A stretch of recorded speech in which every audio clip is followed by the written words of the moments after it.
Porque aí quando precisar, agora necessariamente, nem eu vou falar um pouco com vocês, mas depois, isso, eu posso, tá?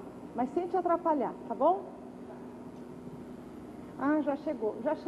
Obrigada, Tânia. Já chegou. Nem sentou, né, Tânia? Tá ótimo.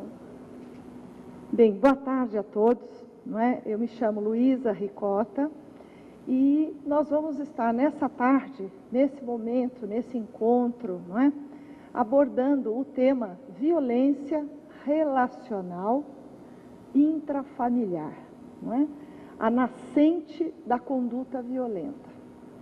Eu procurei destacar relacional, não é? Até mesmo para deixar mesmo essa marca que a agressividade, o trato violento, o trato agressivo entre as pessoas que convivem juntas numa família, ele se dá na interação. Então, isso é uma modalidade distinta se nós pensarmos na violência doméstica, na violência física propriamente, não é? Então, quando nós vamos abordar em termos de violência física, nós não estamos ressaltando o aspecto da interação ou da qualidade dessa interação. Tá? Então, eu quero fazer um chamamento, um destaque em razão do relacional, porque nós vamos estar aqui falando das interações e das relações, da qualidade das relações entre os membros da família. Né? Então, aí nós vamos entender e extrapolar o assunto até para aquelas famílias que têm pessoas agregadas a ela, sejam avós, sejam filhos adotados, não é? Enfim, sejam o novo par da mãe, não é? Um novo marido, um novo esposo, que não seja o pai biológico dos seus filhos, ou que seja uma outra mãe, não é? Então, famílias mistas, não é? Então, vamos entender esse fenômeno para todo tipo de família, né? Então, nós vamos sair dessa concepção de família nuclear, no sentido de entender o sistema perfeito, papai, mamãe e filhos. Né? Até mesmo a definição de família atual, seja no judiciário, seja do ponto de vista jurídico, seja do ponto de vista da psicologia, enfim, em termos de ciência, a família precisa ser vista não mais do ponto de vista da consanguinidade. A família, ela é entendida como aquelas pessoas que primam pela qualidade de conviver. Até por isso que nós temos nesse nosso encontro do ENAPA, vocês viram o grande destaque, convivência. Essa palavra, ela é muito importante. Muitas vezes, uma família não é um lugar seguro para crescer. Em muitos lares, não é? O silêncio, essa proteção que a família muitas vezes envolve, né, a todos os seus membros, esconde muita violência, esconde maus tratos, esconde negligências, não é isso? Então eu quero destacar que é sobre esse aspecto que nós vamos estar abordando aqui. Eu deixei aqui os meus contatos para que nós possamos continuar essa nossa interação também. É um momento breve, né? Uma tarde. Eu venho de São Paulo, eu sou mineira, vivo em São Paulo há muitos anos e lá eu desenvolvi todo o meu trabalho como psicóloga, né? Pode passar, por favor? Pode passar. Então, aqui tem um pouco da minha trajetória profissional. Eu sou mestre pelo Mackenzie, em São Paulo, né? Mestre em distúrbios do desenvolvimento humano. Pós-graduada em terapia familiar pela PUC de São Paulo, que é uma visão sistêmica. Esse curso eu fiz em 83, né? De 83 não, 83 não, 2003. Não, foi muito antes, foi a segunda turma de terapia familiar, eu já não me lembro mais, mas enfim. E psicodramatista e didata supervisora em psicodrama, não é? Então, eu me tornei professora, orientadora da área de família, trabalhei muitos anos no Instituto Sede Sapiense e depois eu fui para a área acadêmica, né? Então, eu sou professora em cursos de pós-graduação e trabalho, né, com o desenvolvimento de profissionais, com o desenvolvimento de pessoas e profissionais. E aí eu fui fazer a formação em coaching, que o coaching é um treinador, não é isso? Que vai ganhar uma outra habilidade, um outro formato de trabalho para desenvolver mentalidades, para desenvolver e formar profissionais e formar indivíduos, não é? Tá bem? Então, isso é para vocês conhecerem um pouco do meu trabalho e até justificar minha presença aqui. Esse é um dos trabalhos, que é um dos livros que está aqui pela Juruá, né? A Juruá Editora, e na hora do coffee break vai haver ali a sessão de autógrafos para aqueles que quiserem. Então, esse livro, O Quem Grita Perde a Razão, a educação começa em casa e a violência também. Ele é um livro base do nosso curso de hoje, assim como esse livro também, para aqueles que são educadores, né? Que é o Valores do Educador, uma ponte para a sociedade do futuro. Então, ambos estão aqui disponíveis nesse encontro. Esse em especial fala de toda a formação do profissional que vai lidar com pessoas, a importância dele ter os seus valores muito claros e muito bem desenvolvidos, porque ele é um transmissor desses seus próprios valores, não é isso? Ele interage, ele forma indivíduos para a sociedade. E esse primeiro, sobre a violência, até mesmo as minhas reflexões sobre a violência, elas se iniciaram desde o meu curso de terapia familiar, que realmente foi em 83, 84, 85, por aí, 87. E ali eu me indagava muito na clínica, o que acontecia com as pessoas em razão da queixa. A queixa de violência, ela nunca vem, não é? Num primeiro momento, no contato com o psicólogo. Quando nós trabalhamos com equipe multidisciplinar, muitas vezes, quando um assistente social, por exemplo, já toma contato com o caso de violência, ela já é muito clara, expressa, muita água já passou debaixo daquela ponte. Mas, curiosamente, quando a pessoa, seja a mulher ou o homem ou a criança, chega a um consultório, e essa foi a razão da minha pesquisa, né? Naquele tempo, a minha pesquisa, quando eu fiz o curso, foi nessa área. A manutenção do segredo. As pessoas eram agredidas, as pessoas eram violentadas, aviltadas em todos os níveis, e não necessariamente na agressão física. Eu pensava na violência psicológica, né? Então, acabou que depois de alguns anos, eu acabei escrevendo esse livro, Quem Grita Perde a Razão, até para que nós pudéssemos nos sensibilizar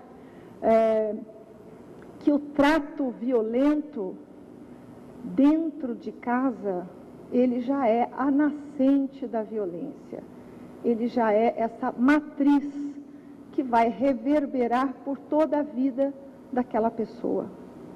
Então, muitas vezes, no momento em que esta pessoa cresce e vai ter seus filhos, ela nem sabe muito bem por que ela adota determinados comportamentos ou uma certa postura. Ela age no automático, ela age no seu padrão, não é isso? Então, nós vamos entender que padrões repetitivos são esses e que expressões da conduta humana levam a definir um trato agressivo, um trato violento. Nós costumamos conhecer a violência quando ela já ocorreu. Já houve o tapa, já houve o desqualificar a pessoa, não é? Então, quando nós vamos identificar isto, e principalmente num contexto clínico, não é? Aquele paciente vai ao médico, ele diz, eu tenho muita dor de cabeça, mas essa pessoa não conta para o médico, por exemplo, que ela tem sido vítima de pressão constante, de controle, de cerceamento. Ela não relata isso. Quando uma pessoa vai a um psicólogo, ela diz: olha, eu me sinto muito instável, eu passei no psiquiatra, ele disse que eu tenho síndrome do pânico. E dificilmente ela chega ao nosso consultório e relata: eu tenho vivido agressões sexuais por parte do meu próprio esposo, eu tenho vivido, não é, com controles constantes, e isso determina, inclusive, o comportamento que ela está vivendo, não é? Então, esse segredo que acaba estando, não é, girando em torno dessas pessoas que silenciosamente são vítimas e que com essa postura de aceitação da própria vitimização vão cristalizando a própria conduta. E assim elas passam anos, 2 anos, 3 anos, 4 anos, 5 anos na tolerância, na aceitação de um trato relacional de nenhuma qualidade, a ponto dessa pessoa não se sentir amada, não se sentir querida, não se sentir pessoa grata naquele ambiente, a ponto dessa pessoa ser enxovalhada todos os dias. Ou seja, imaginem uma criança adotada ou consanguínea sendo tratada todos os dias: sua burra, você é uma burra. E você é uma burra na segunda, uma burra na terça, uma burra na quarta, você escuta isso todos os dias. Você não presta para nada, você não presta para nada, você não presta para nada. E essas falas são ditas por mães, são ditas por pais, são ditas por irmãos. Você, quando um irmão quer machucar outro, diz assim: você não é filho da nossa mãe, você é adotado. Muitas vezes a relação da adoção, em muitos lares, para irmãos, é tratada como uma forma de agredi-lo. Você não é nosso irmão verdadeiro, você é adotado. Então, quando nós vamos tratar dessa questão de acolhimento de alguém dentro da nossa família, essa relação, inclusive, é muito importante. Até porque os pais podem estar muito preparados, né? Como vocês me disseram que trabalham no Paraná, com esse acolhimento dos pais. Mas imaginem os irmãos. Muitas vezes o próprio irmão será esse portador, em razão dos seus ciúmes, em razão de muitas vezes uma não percepção dos pais, de não trabalharem ou não desenvolverem nos seus filhos essa aceitação e trabalhar no sentido dessa igualdade, dessa equanimidade de direitos dentro das relações em casa, na família, não é? Então nós vamos podendo entender isso. Vamos passar? Eu trouxe aqui para vocês algo que eu considero importante, assim como um início, né? Que a dignidade humana, ela precisa ser protegida, não é verdade? E essa dignidade humana, eu escrevi algo que eu considero assim importante, que a aproximação do homem de seus princípios lhe proporciona muito mais que a conquista dos seus ideais. Oferece identidade ao que lhe parecia estranho ou distante. Dá legitimidade ao que estrutura para a sua vida, podendo tratá-la como sua.